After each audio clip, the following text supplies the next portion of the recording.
Hey guys, this is MusicTechHelpGuy, and today I have another quick sound design and synthesis video for you. I want to show you a cool trick that you can use to create your own reverbs in Space Designer in Logic Pro 10. A lot of people don't know this, but you can actually drag and drop any short WAV file directly into Space Designer, and it'll use that audio file as an impulse response or IR sample. Just a side note before we get started, there's actually a way to create your own impulse responses by putting one or more microphones in any room and then playing a sine wave sweep over a speaker, recording that sine wave sweep, and then deconvolving that recording down into an impulse response file. That is not what we're doing here. We're going to use an audio file that really wasn't intended to be an impulse response, or doesn't sound like an impulse response at least, as an actual impulse response to create our own cool reverb effect. So basically, just to start here, I've got two instruments. I've just got piano with Space Designer on it, nothing special. And then I have this sculpture synth up here that's just like an E flat minor 7 chord, using just like the stock sound in Sculpture. And then I've got Valhalla Shimmer on it as well, just to give it a reverb tail. I'm just trying to do something to this chord to give it some ambience. You could use Space Designer, a stock setting in Space Designer, any other reverb plugin, delay, whatever you want. The goal here is I just want to create an ambient tone and then apply that tone as a new reverb setting for another instrument. So this is essentially going to be a source sound or a source file for our impulse response in Space Designer. So let's give this a listen.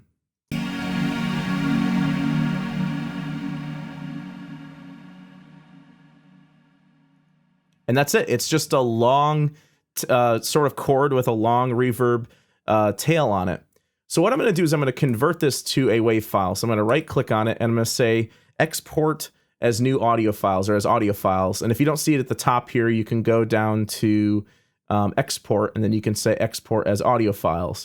So I'm going to click on that. And I'm just going to give this a name. I'm going to put it right on my desktop and I'll just call it E flat 7 chord. It's actually E flat minor 7 chord. So put a little M in there. Doesn't really matter. Save it as a WAV file, 24-bit. I'm not going to bypass effects plugins because I want all those on there. I do want to include the audio tail because it does tail off for a while. If you have any volume changes or pan changes, you want to include those. And I'm going to turn normalization off because it's not clipping or anything, and then just hit export.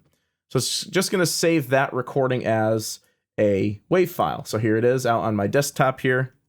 If I hit spacebar, we'll hear that same thing we heard earlier. There we go. Nothing special. Okay, so I'm just going to, for now, mute the Sculpture synth because we're not going to use it anymore. We created our source for our reverb effect right here. So on my piano track, and it doesn't have to be piano. It can be really any instrument you want. It could be an audio instrument. It could be anything. I'm going to open up Space Designer. It's under Reverbs. And I'm just going to drag and drop this WAV file right into this middle section of Space Designer and watch what happens. What it does is it converts that WAV file into a working impulse response for Space Designer. So it literally creates a reverb out of that file. So let me play a few notes on the piano here and see what we've come up with.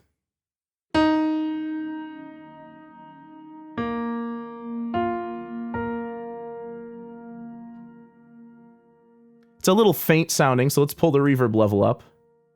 I'll pull the dry signal down just a touch.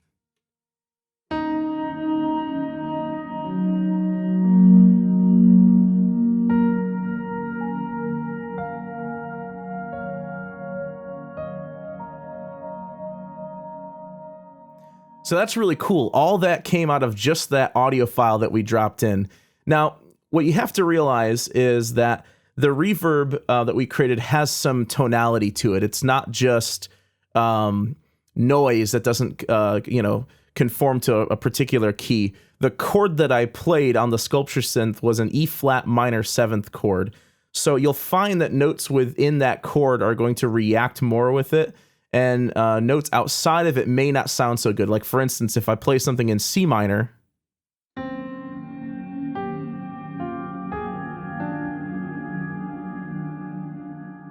they sound a little bit more dissonant. But so if we kind of stick within the key of the chord that we originally played, we can make something really cool with this. So I am going to do a couple things with this. It's a bit much, and if I keep playing too loud, it's actually going to clip the track. So I'm going to pull the dry signal all the way up, pull the reverb down just below half. I'm going to do a few things to it. First, the length of the impulse response is 11 seconds.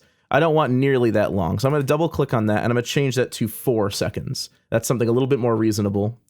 I'm also going to grab these 2 points up here, the decay time right here. So you can pull forward the decay time or pull it back. I'm going to pull this down like that. It's a decay time end level.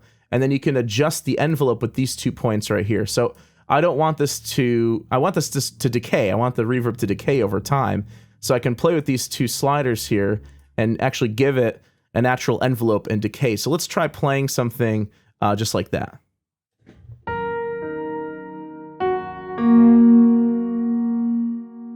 Yeah, we're getting pretty close to clipping. I'll pull the reverb down a bit. There's a lot of bass frequencies in there. So one thing I'm going to do is I'm going to click on the filter envelope here. Turn that on. This is just an envelope, a filter that kicks in over time. And you'll notice that it turns on the filter down here. I'm going to switch this to a high pass filter because I want to cut out some of the low end.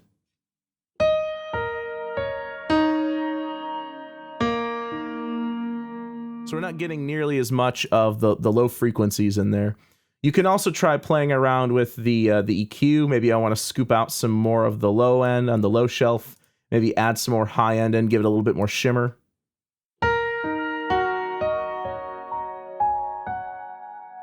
And again, all the notes I'm playing to make this sort of sound okay are in the key of E flat minor. So let me try playing a short musical example, and let's see what it sounds like.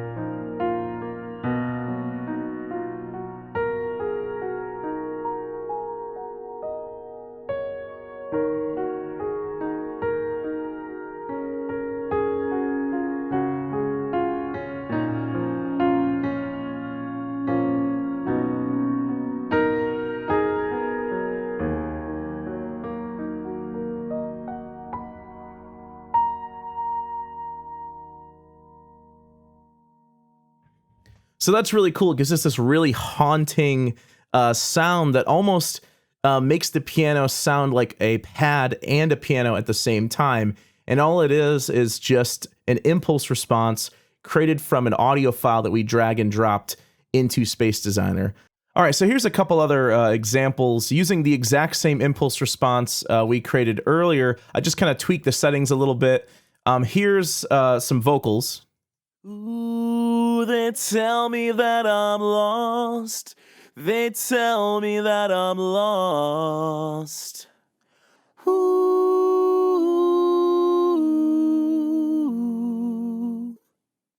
So that's the dry signal. This time I put it on a send over on an aux track. So the whole effect is over on an aux track with the reverb level up and the dry signal all the way down. So here's with the impulse response on it.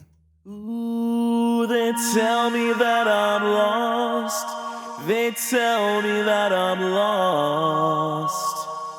Ooh.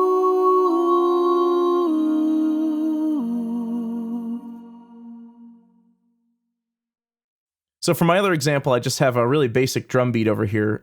Dry, it sounds like this.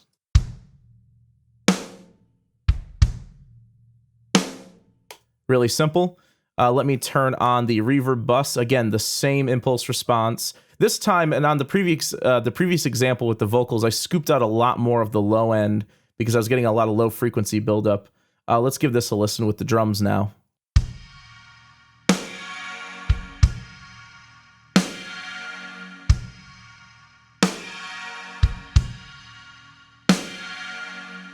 So it's like for each drum hit, you're hearing that chord that we played before. Let's actually try taking out the low frequency cut.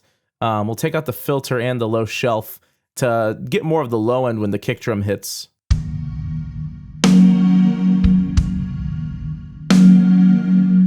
a little too much low end buildup. Let's try kicking the filter back in, but keeping the shelf out.